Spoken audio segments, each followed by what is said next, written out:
Saya tuh aneh ya, heran dia. Saya memang masih 34 tahun, tapi saya masih merasakan bagaimana hidup di tahun 90-an. Itu tuh nggak ada yang seperti ini, saling tuduh, saling celak, itu biasa aja. Zaman Kota Rominami itu, setiap baja hitam. Nggak ada yang kayak gini. Baja hitam RX, baja hitam Bio, tendangan maut, pedang matahari, belalang tempur, nggak ada yang kayak gini. Zaman Sensei ya, Seiyu, Riki, debu-debu intan, nggak ada yang kayak gini. Betul, saya katakan.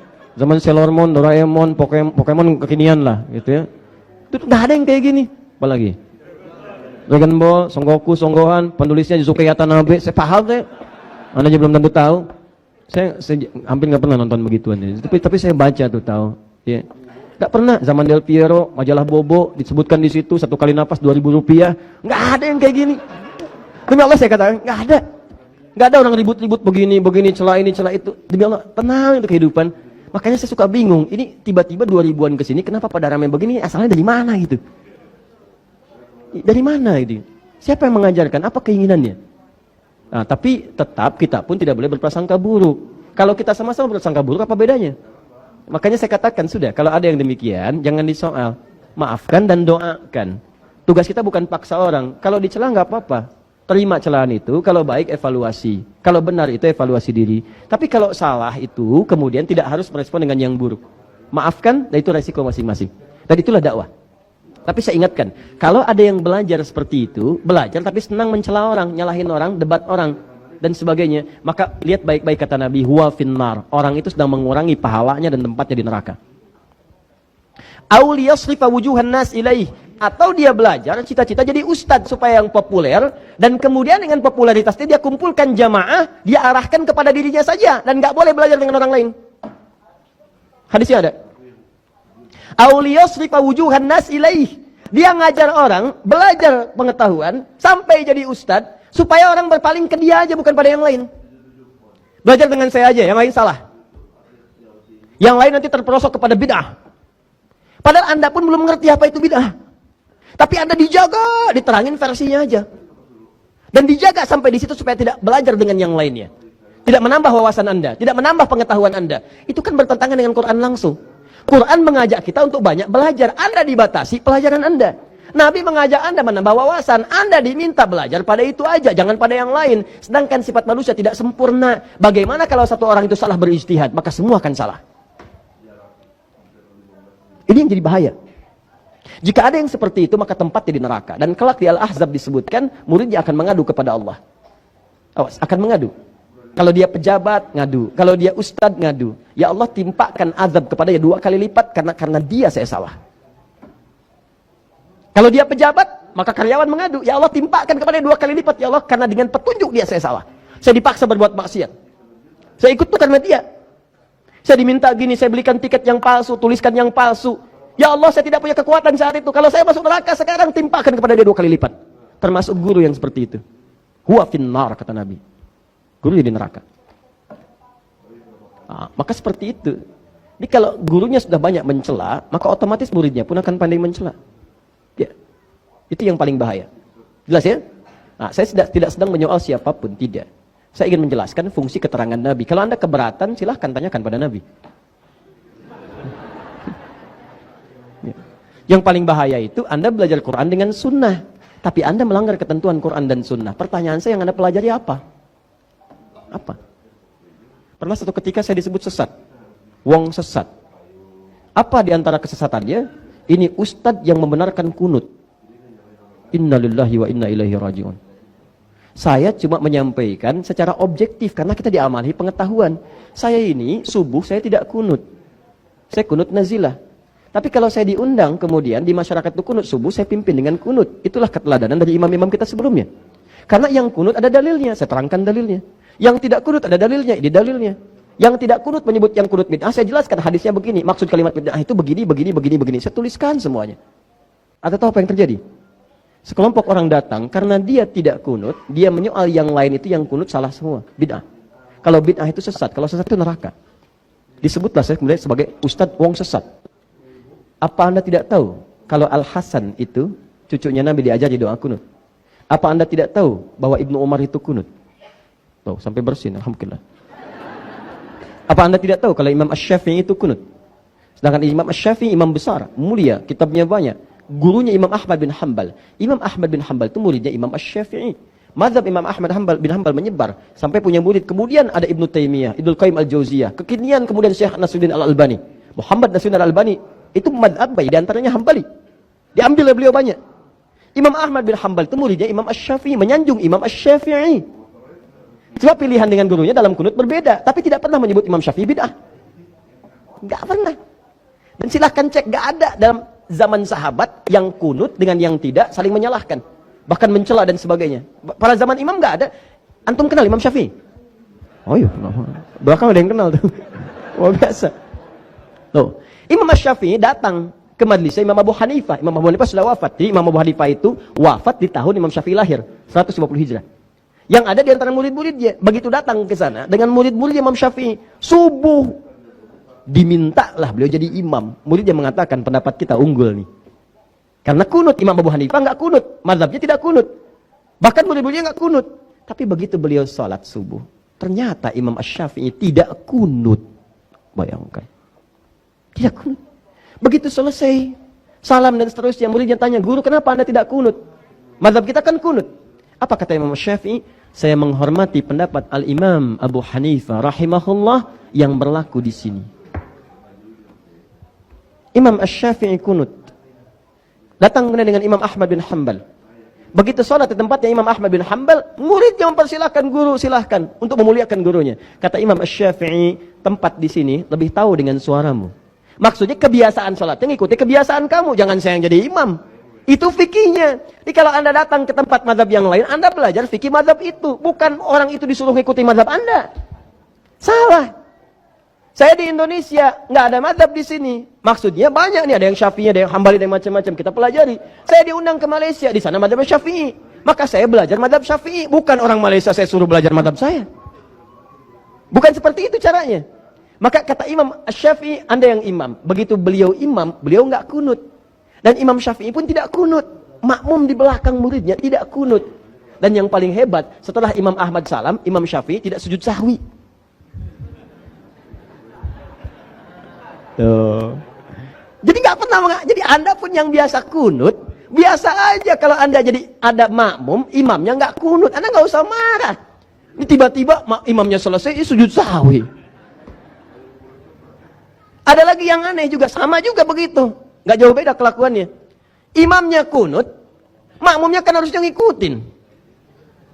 Ya, kan kata Nabi, "Innama ju'ilal imamu liyutamma bihi." Imam dijadikan untuk diikuti. Awas, jadi kalau imamnya sujud, Anda jangan ruku. Imam sujud, Anda sujud. Imam kunut, Anda kunut. Jadi ketika imam mengatakan Allahumma hdina fiman hadait, imma Anda ikuti atau Anda aminkan. Ya, ini kan aneh. Imamnya kunut, dia diem. Allahumma hdina fiman hadait, bid'ah. Gimana sih? Bingung saya. Coba lihat, belajar lagi deh, coba lihat, belajar lagi. Syekh Utsaimin rahimahullah, Masya Allah, itu orang baik, soleh. Syekh Utsaimin itu orang soleh, orang baik, orang tawadhu, gak gemar dipuji orang. Apa fatwanya pada hal ini? Ketika Anda tidak kunut dan sholat di belakang orang kunut, maka Anda mengaminkan, ikut kunut.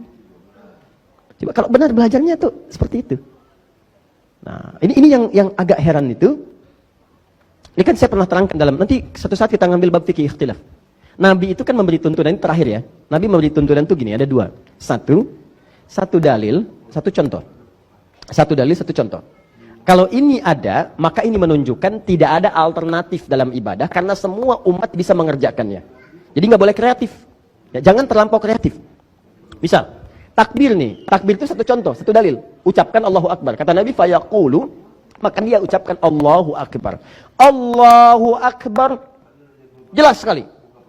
Contoh jelas, dalil jelas. Kenapa tidak ada alternatif? Karena semua umat bisa mengerjakannya. Jadi Anda nggak usah kreatif. Tiba-tiba Anda sholat, Allahur Rahman. Kenapa nggak Allahu Akbar, Pak? Itu keseringan dari dulu begitu. Karena nama Allah banyak. Dalilnya Quran surah 17 ayat 110. Qulidullah awid Rahman. Sebut nama Allah atau Ar-Rahman. Ini yang benar Nabi atau orang ini terlampau soleh? Jadi kalaupun dia punya pendapat bertentangan dengan dalil, pendapat bertentangan dengan contoh Nabi, maka tepikan pendapat itu walaupun dia memukau. Tepikan. Jelas? Karena satu dalil, satu cara menunjukkan tidak ada alternatif yang lain. Jelas? Dua, ada sifatnya contoh, banyak dalilnya beragam. Ini menunjukkan bahwa ibadah itu dinilai oleh Allah langsung, tidak bisa ditunaikan oleh seluruh umat dengan cara yang sama. Makanya diberikan kemudian variasi, ragam. Tidak ada perubahan dalam maknanya, cuma caranya berbeda karena tidak setiap orang bisa mengerjakan dengan cara yang sama. Atau terjadi satu situasi tertentu, dengan situasi itu ada variasi dalam amalan. Ada yang sifatnya bacaan, ada.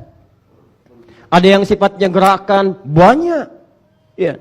Bacaan misalnya, riwayat Al-Quran aja cara bacanya bukan satu, ada 7 riwayat yang mutawatir.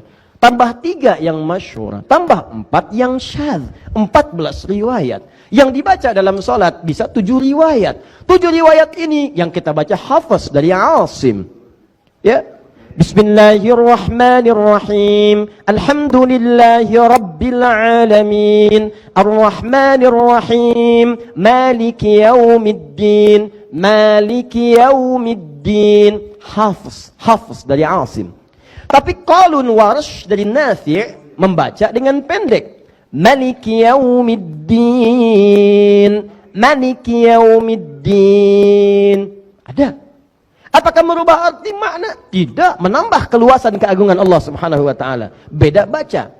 Itu masih biasa. Yang paling dahsyat begitu masuk ihdinas siratal mustaqim. Ihdinas siratal mustaqim. Kita pakai sad, hafazan Asim. Tapi qalun dengan Warsh ada menggunakan sin. Wajah di antara wujuh qiraat qalun Warsh pakai sin. Ihdinas siratal mustaqim. Ihdinas siratal mustaqim. Sin. Qunbul pakai zai. Murid Ibnu Katsir. Ihdinas siratal mustaqim. Ihdinas siratal mustaqim. Pakai zai. Dahsyat enggak tuh? Ada yang sad, ada yang sin, ada yang zai. Apakah merubah arti? Tidak. Lantas kenapa sod pindah ke sin? Karena ada orang Arab yang lisannya nggak bisa sod. Begitu disebutkan sod, sin. Sod, sin. Utlubul ilma walau bisin. Utlubul ilma walau bisod.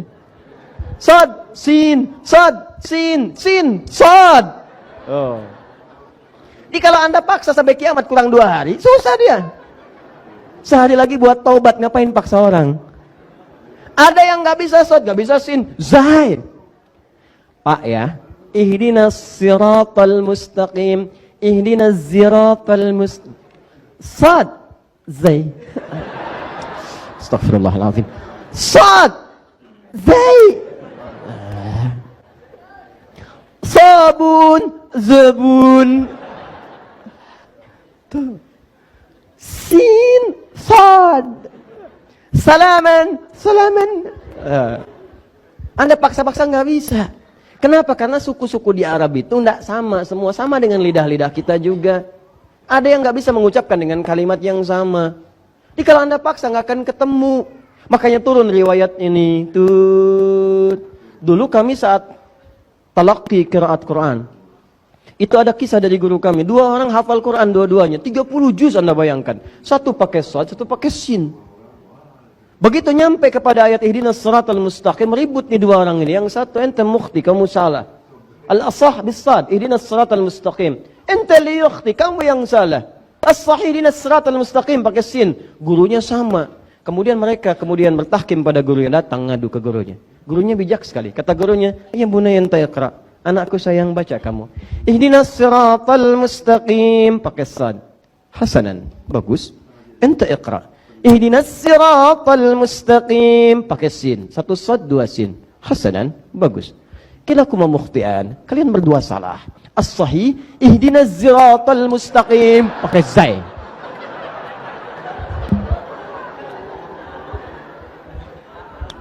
Gurunya ingin mengajarkan, kalaupun Anda sudah hafal Quran, ada pengetahuan, jangan menganggap orang lain salah dulu.